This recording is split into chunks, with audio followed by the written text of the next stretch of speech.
Wife of 11 years cheated for over a year. Karma strikes. English isn't my first language, so please bear with me. This is the story of my friend. At times I considered him a rival, because he was always one step ahead of me, but we are great friends, basically brothers at this point. For his privacy, let's call him William and his wife Jane. The names aren't real. William married Jane when he was 23 and she 25, and they have a boy together. They met in a trekking and things went smooth. Jane was a smooth talker and a good woman. My wife is suffering from breast cancer and Jane was there for her like an older sister. William never complained about her and always praised his wife until a little over a year ago.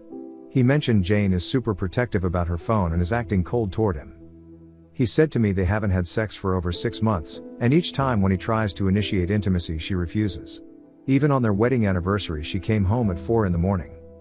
I knew there was a bunch of red flags and I told him that there's a possibility she might have been seeing someone.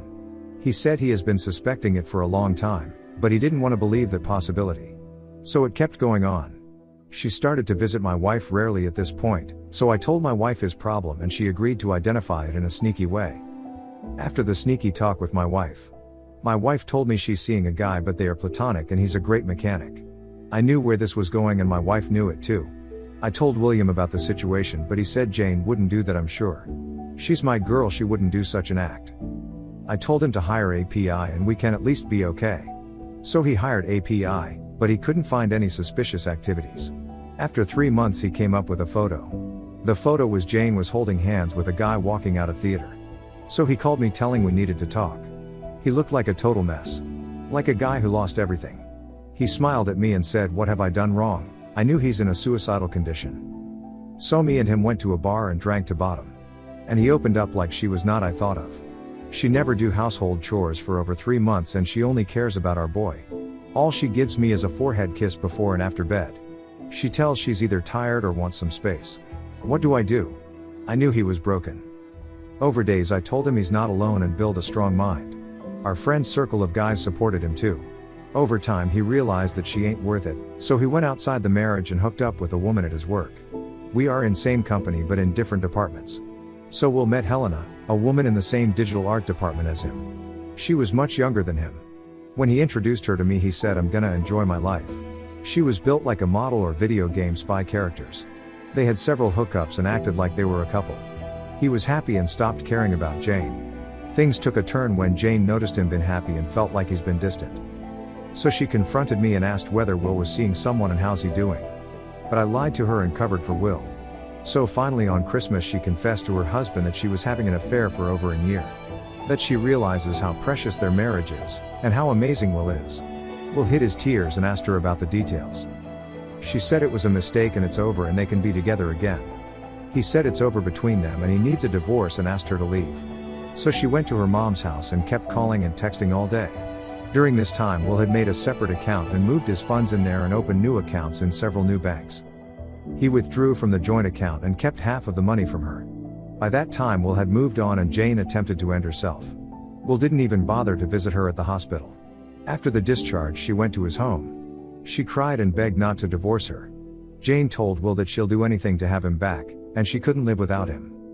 He said he needed some clarification and asks her to start talking. If she lies, there will be no second chance.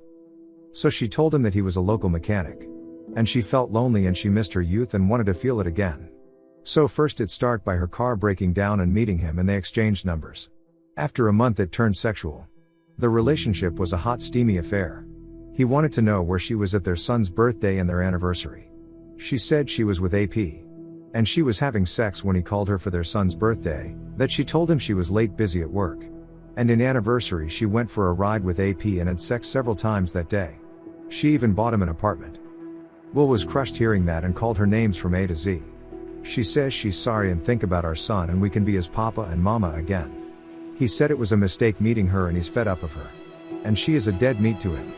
She holds his legs and begs not to leave her. Hi, she'll do anything and AP didn't mean anything. AP is a 27-year-old guy who cheated on Jane and dumped her week before Christmas. She was emotionally attached to AP and Will knew it. After some pleading and counseling, Will took her back, not because he loved her but because he didn't have a choice.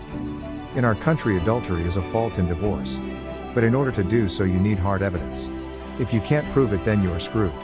You need hard proof to win against her in court, and Will didn't have any hard evidence. He was busy with Helena all time. But he had other plans in mind. He laid rules. She had no choice to accept it. First rule: cleaning the home and doing all laundry is her duty. Second: she has to obey anything he says or else she's out. Third: always ready for sex whenever he wants and should do any acts he says.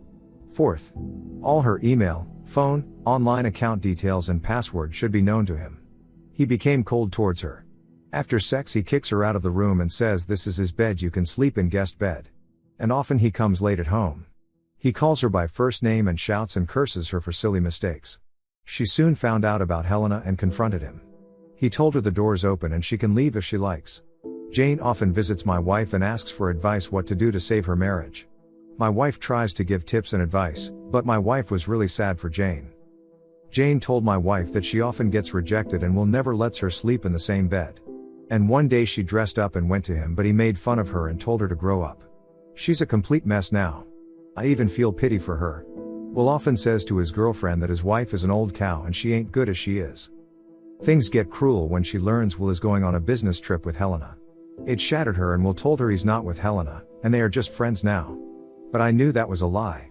At the company party we were supposed to bring our spouses to it. Jane was looking forward to this, but Will turned her down and said we need to work things out, and he went single. Only to be with Helena all along. Helena was understanding and they're like a couple. They do everything couples do.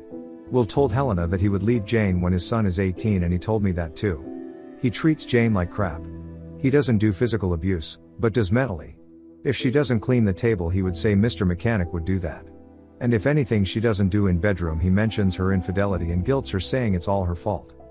I don't know where this gonna end. I think he stayed because of his son. He doesn't care about money. But he's rudderless to Jane now. Things have been going like this for a while now. Jane comes to my wife for solace. This is a long post because of the incidents happened over 2 years ago. I'm hoping both of them find peace. Now on to the next story. Story 2, Rome played a hand in my former pastor's karmic awakening. Independence Day 1997. We had a pastor that had replaced our original pastor, who was an all-around good guy for all intents and purposes. This new guy was hellfire and brimstone and basically a walking caricature of 1980s horror cinema. Think of a stereotype, he lived it. Aside from a couple that made the news. That's probably the one thing he didn't do.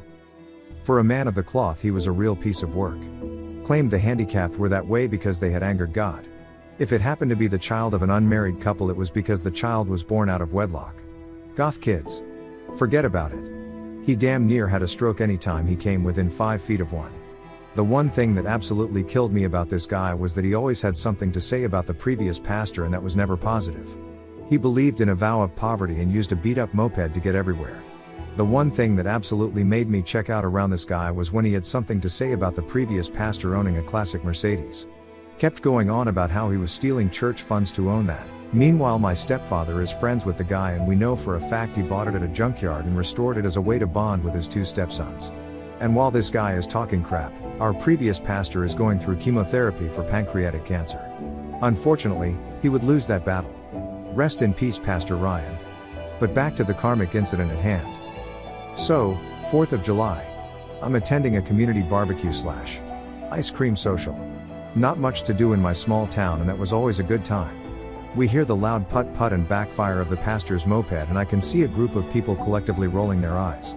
What we expected to happen happened. He walked around the crowd looking at every person with a can of beer in their hand, people with more than one burger on their plate, non-English speaking minorities having a good time with their family, and proceeded to sermonize them. At this point, the town was pretty well sick of him. And during the fireworks display, somebody in the crowd was playing with Roman candles. A good time all the way around until we hear this loud bang and people start scattering. Somebody accidentally fired a Roman candle in the direction of his mope, completely unaware of the fact that one of the fuel lines were leaking. It cost just enough of a spark to cause the whole thing to go up and the fuel tank to go bang. Thankfully, it was parked away from any structures or vehicles, so no real damage is done other than to the parking spot itself. But the firefighters on hand took their sweet time putting it out. I wonder why. He was left unable to travel distances that weren't within walking distance. Whenever he would ask any of his parishioners for a ride, they were unsurprisingly too busy. Eventually he would take the hint. After about a year of this, we had another pastor come into our church. This time around, It was the previous pastor's nephew. He took after his uncle in quite a few ways. He also had his finger on the pulse when it came down to modern social issues, and much like his uncle, never forgot he was human too. But as far as Pastor Seymour, the ass pastor, goes, one can only hope he changed his ways. Because he was a complete and total ass clown.